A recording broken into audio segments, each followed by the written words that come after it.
आपको सुनवाते हैं कि सीएम मनोहर लाल क्या कुछ कह रहे हैं। ये सब काम कर रहे हैं, इसमें एक सिस्टम का हम सब उपयोग कर रहे हैं। उस सिस्टम को बनाने के लिए केंद्र सरकार से ये CSCs का प्रोग्राम ये बहुत ही लाभदायक हुआ है। आप लोग अपने भी धनोपार्जन के लिए, अपने भी एक प्रकार से रोजगार के लिए इस काम को जब अपनाया था तो शुरू में ऐसा लगता था कि ये सेवाओं के माध्यम से आप उतना पैसा शायद अर्न नहीं कर सकेंगे। हमने कुछ सरकारी सेवाएं भी आपको उस समय दी थी, लेकिन धीरे धीरे इन सेवाओं का जैसे जनता उपयोग करने लगी तो उसके जो चार्जेस थे उसका सीधा लाभ आपको भी होने लगा। और जो मेरी जानकारी है, लगभग 50,000 से लेकर के 1 लाख रुपए तक भी मासिक कमाने वाले और हमारे CSC सेंटर्स हैं। ऐसे मौके पर कभी कभी हमको शिकायतें भी मिलती हैं कि जो निश्चित चार्जेस तय किए गए हैं, कभी कभी उनसे ज़्यादा चार्ज लेने की भी बात कुछ लोग करने लगे हैं। मैं मानता हूं कि सब लोग ऐसे नहीं होंगे, लेकिन कुछ CSC से ये शिकायतें प्राप्त हुई हैं। इसके लिए मेरा निवेदन है, क्योंकि जो जनता इससे लाभान्वित होने वाली है वो गरीब जनता है, और उस गरीब जनता से जितना पैसा निर्धारित किया गया है उतना ही लेना चाहिए, उससे ज़्यादा पैसा उससे हम नहीं लेंगे। और निश्चित रूप से इससे आपका भी मान सम्मान बढ़ेगा। डिजिटल इंडिया का ये जो अभियान है, प्रधानमंत्री नरेंद्र मोदी जी के माध्यम से जो गति पकड़ी है, इसका उल्लेख न केवल अपने यहाँ देश में है, बल्कि दुनिया के देश भी ये मानने लगे हैं कि इस गति से जो डिजिटल इंडिया का अभियान आगे बढ़ रहा है, बहुत से देश तो इसके ऊपर अध्ययन करने के लिए भी आगे बढ़े हैं। प्रधानमंत्री नरेंद्र मोदी जी ने पिछले साल जुलाई माह में जो डिजिटल इंडिया सप्ताह का शुभारंभ किया था, उस समय उन्होंने कहा था कि digital India ease of living और ईज ऑफ डूइंग बिजनेस को मजबूती देने वाला है। इस कार्यक्रम के अंतर्गत हमने नए प्रयोग शुरू किए। एक प्रयोग अभी परिवार पहचान पत्र ये हमने किया है, और इस परिवार पहचान पत्र का जो लाभ है हरियाणा की जनता को जैसे मिल रहा है, इसकी चर्चा दूसरे प्रदेशों में जब हुई तो उन्होंने भी इसको अध्ययन करने के लिए हमारे पास आने लगे हैं। बहुत प्रदेशों ने अपने यहाँ इसको रेप्लिकेट भी किया है, परिवार पहचान पत्र को भी बनाने लगे हैं। न केवल देश में बल्कि बाहर से भी लोगों की एक जानकारी लेने की इच्छा जगी है कि परिवार पहचान पत्र क्या है। इस परिवार पहचान पत्र के माध्यम से हमने लोगों के राशन कार्ड बनाए, हमने लोगों को आयुष्मान भारत की योजना का लाभ पहुंचाया, हमने वृद्धावस्था पेंशन ये लोगों की अपने आप बने।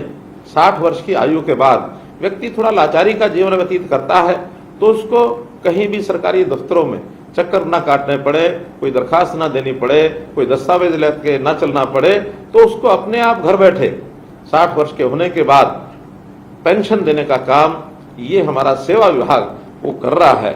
और इससे हमारे जो लाखों लोग इससे लाभान्वित हो रहे हैं। हमने चिरायु हरियाणा आयुष्मान भारत के साथ जोड़ करके आगे किया, और इसका रजिस्ट्रेशन जो प्रारंभ कराया है, जो आपके माध्यम से भी सब हो रहा है, इसमें 75 लाख लोगों का और एक प्रकार से आयुष्मान चिरायु योजना के कार्ड ये बनाए जा चुके हैं।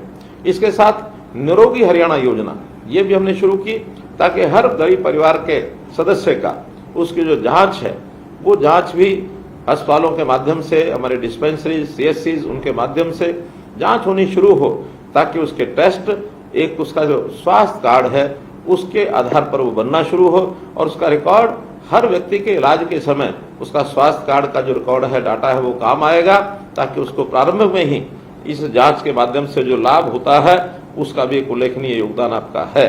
तो हम लोग धीरे धीरे ऐसे BPL परिवारों को ये जो सब लाभ पहुंचा रहे हैं, इन लाभ को पहुंचाने में अपना जो योगदान है। हमारे यहाँ एक कल्पना की गई है कि सरकारी योजनाओं का लाभ सबसे पहले गरीब व्यक्ति को मिलना चाहिए। इससे पहले क्या होता था कि योजनाएं तो गरीब के लिए बनती थी, लेकिन उसका लाभ उठाने के लिए गरीब को छोड़ करके बाकी लोग जो थोड़ा दबंग वृत्ति के होते थे, जो योजनाओं का लाभ उठाने में बहुत ही माहिर होते थे, वो सब जाकर के योजनाओं का लाभ उठाते थे, और गरीब आदमी पंक्ति में खड़ा रह जाता था। लेकिन अब चूंकि हर निश्चित व्यक्ति को उसका लाभ ये अंकित है कि इसको क्या मिलेगा, उसको सूचना दी जाती है कि ये लाभ आपको मिलेगा। उस लाभ को लेने के लिए वो आता है, और आपके यहाँ CSC सेंटर्स पर वो सूचना देता है, और उसके हिसाब से आप ऑनलाइन फॉर्म उसका भर के दे देते हैं। एक बहुत बड़ा लाभ उसको होता है। हमेशा CSCs की तरफ वो देखता रहता है। जब भी उसको योजना को लेनी होती है उसका ध्यान सीएससी की तरफ जाता है। सीएससी का काम एक प्रकार से हमारे यहाँ भले ही नया है लेकिन बहुत सक्सेसफुल तरीके से आगे बढ़ गया है। वो आपकी दुकान को सीएससी के नाते से जानता है। हमने अटल सेवा केंद्र आस्क नाम से भी उसका नाम प्रचलित करना शुरू किया था, लेकिन फिर भी जब भी पूछो कि कोई सेवा कहाँ मिलेगी, सीएससी पर मिलेगी। तो सीएससी का मान सम्मान ये बहुत बढ़ गया है। इसका जो लाभ उनको निरंतर ऑनलाइन मिलता रहे, इसलिए आपकी व्यवस्था जितनी बढ़िया होगी उस व्यवस्था के नाते से आप लोग जो उनकी सेवा करेंगे। और इस नाते से जो जानकारी मुझे दी गई है कि लगभग 30 से 35 हज़ार सीएससी के ऊपर ये सेवा उनको दी जा रही है। आप लोग साक्षरता के अभियान को चलाने वाले एक प्रकार से डिजिटल सक्षम भी हैं और साथ में साक्षर भी हैं। साक्षर व्यक्ति, पढ़ा लिखा व्यक्ति जब इस प्रकार से काम करता है तो उसका निश्चित रूप से लोगों में एक सम्मान बढ़ता है। पिछले 5 मास में इस डाटा का जो उपयोग करने वाले जो लोग हैं, जिनको हम सेवाएं दे रहे हैं, 9,36,000 गरीबों के स्वास्थ्य की जांच हुई है। 62 लाख लोग lab test 62 lakh lab test ये सब किए गए हैं। तो ये सब आखिर तो इस हिसाब से हुआ है।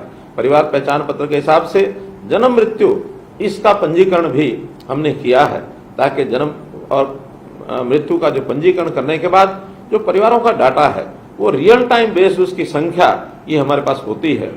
बच्चे 0 to 6 ये जो बच्चे हैं इनका हम अलग से हमारा जो WCD डिपार्टमेंट है उसके माध्यम से उनकी चिंता करते हैं, उनका ख्याल करते हैं।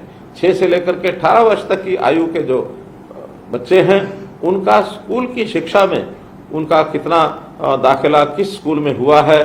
कुछ बच्चे जो न प्राइवेट स्कूल में जाते हैं न सरकारी स्कूल में जाते हैं, आखिर उनकी तलाश करना ये भी हमारे लिए इसी के माध्यम से संभव हो पाया है। इसी प्रकार जो 18 साल से 25 साल के युवा हैं, ये हायर एजुकेशन का डिपार्टमेंट उसको जो है ढूंढता है, उसको एजुकेशन के नाते या स्किलिंग के नाते उसको काम में लगे ये प्रेरणा दी जाती है, ताकि बड़ा होकर के अपने व्यवसाय को वो कर सके। इसका भी उसको जो लाभ है इसी परिवार पहचान पत्र के माध्यम से मिलता है। इससे ऊपर भी व्यावसायिक लोग, जो लोग 25 साल से 40 साल तक के हैं, जो एक प्रकार से युवा और यानी एंटरप्रेन्योरशिप में अपने योगदान को आगे बढ़ा रहे हैं, उनका ध्यान भी हमारा जो युवा और यूथ एम्पावरमेंट का जो डिपार्टमेंट है वो उसको ध्यान रखता है। 40 वर्ष से लेकर 60 वर्ष से ऊपर के लोग, सेवा विभाग इनकी चिंता करता है, ताकि उन लोगों की कोई समस्या है उसको भी हम ध्यान रखें। उनकी पेंशन बनी है अथवा नहीं बनी है इसकी हम चिंता करें। उनको राशन मिल रहा है कि नहीं मिल रहा है, उनको आयुष्मान कार्ड का लाभ मिल रहा है कि नहीं मिल रहा है, ये सब चिंता सेवा विभाग करता है। और जो जो सेवाएं उनको मिलती हैं आखिर तो उनको अप्लाई करने के लिए हमेशा ये कहा जाता है कि जाइए अपने गांव की, मोहल्ले की जो सीएससी है वहां जाकर के आप अप्लाई करिए, और अप्लाई करने के बाद ऑनलाइन सेवा सब पहुंच जाती है। अभी पिछले 2 महीने से मैं जनता की सेवा के लिए जन संवाद के कार्यक्रम कर रहा हूं, और जन संवाद के कार्यक्रमों में मुझे ढेरों कागज मिलते हैं, ढेरों शिकायतें जो आती हैं उनको सबको एक प्लेटफॉर्म पर ला करके जन संवाद पोर्टल में हम डाल देते हैं, और उस जन संवाद पोर्टल से वो सारी जो जानकारियां हैं विभागों को पहुंचती हैं। विभाग उसको निश्चित समय में हल करता है, और हल करते समय हर एक एप्लीकेशन की ट्रैकिंग ये जब होती है तो उस व्यक्ति को जो कंप्लेनेंट होता है उसको भेजी जाती है, ताकि उसको पता रहे कि मेरी जो दी गई कंप्लेंट है उसका स्टेटस क्या है। ये सब डिजिटलाइज्ड सर्विस होने के नाते से यहाँ तक जो है हम सब कर पाए हैं। तो मैं तो यही कहूँगा कि चाहे व्यक्ति को राशन कार्ड चाहिए, चाहे उसको चिरायु अथवा आयुष्मान कार्ड चाहिए, बिजली या पानी का बिल भरना हो, आयकर भरना हो, वाहन बीमा भरना हो, जीवन सुरक्षा बीमा हो, गैस बुकिंग हो, ये आदि सब सुविधाएं एक ही छत के नीचे मिलती हैं। और इनमें से बहुत सी सुविधाएं सीएससी सेंटर्स के माध्यम से भी उनको उपलब्ध कराई गई हैं। अभी तक ये जितने भी प्रोग्राम चले हैं और सीएससी के माध्यम से आपके द्वारा जो हुए हैं, अभी तक 1,72,40,000 ट्रांजैक्शन ये सीएससी के माध्यम से हो गई है। तो इतनी बड़ी संख्या में आप जो सब काम करते हैं, हमारी गवर्नेंस को स्मार्ट गवर्नेंस बनाने के लिए आप उपयोगी हैं। स्मार्ट गवर्नेंस यानी वो सिंपल है, वो मॉरल है, वो अकाउंटेबल है, रिस्पॉन्सिबल है एंड ट्रांसपेरेंट है। यानी इसी को मिलाकर के एक स्मार्ट गवर्नेंस, और स्मार्ट गवर्नेंस तभी मिलती है जब ये सब चीज़ें डिजिटलाइज तरीके से गवर्नेंस के माध्यम से, सुशासन के माध्यम से लोगों तक पहुँचें। तो इस सेवा का जो आप लाभ दे रहे हैं लोगों को, एक क्लिक से लोगों को जो डिलीवरी मिल रही है, इसी कारण से हमारी सरकार के बारे में कहा गया है कि ये सर्विस डिलीवरी की सरकार है। तो सर्विस डिलीवरी की सरकार आपके बिना संभव नहीं थी। भले ही हम कितनी योजनाएं बनाएं, हम केंद्र में बैठ करके विभाग अपनी अपनी योजना बनाते हैं, लेकिन जनता तक पहुंचाने के लिए यदि कोई माध्यम नहीं होगा, ये जनता का कोई सहयोगी नहीं होगा, तो पूर्ण लाभ उसको मिलना संभव नहीं है। तो आप जहां सरकार के साथी हैं, हमारे साथी हैं, वहाँ जनता के सहयोगी हैं। तो इस सहयोग के रूप में आप जो लगातार काम कर रहे हैं, इसके लिए मैं आपको बहुत बहुत बधाई और बहुत बहुत आभार प्रकट करूंगा कि इसी प्रकार से आप काम करते रहें। प्रधानमंत्री जी के डिजिटल इंडिया के इस अभियान में मैं कहूँगा कि आप वास्तव में डिजिटल मित्र हैं, और डिजिटल ये जो तकनीकी क्रांति है, इसके आप योद्धा भी हैं। आप इसी प्रकार से उत्साह बनाए रखें और लोगों का भी उत्साह बना रहे, और इन सब सेवाओं का लाभ लोग ले सकें, इसका प्रचार प्रसार भी आप अवश्य करें। बहुत से ऐसे जो लोग होते हैं, सरकारी योजनाओं का लाभ शायद उनको पता नहीं होता कि किस प्रकार से वो लेकर रख सकते हैं।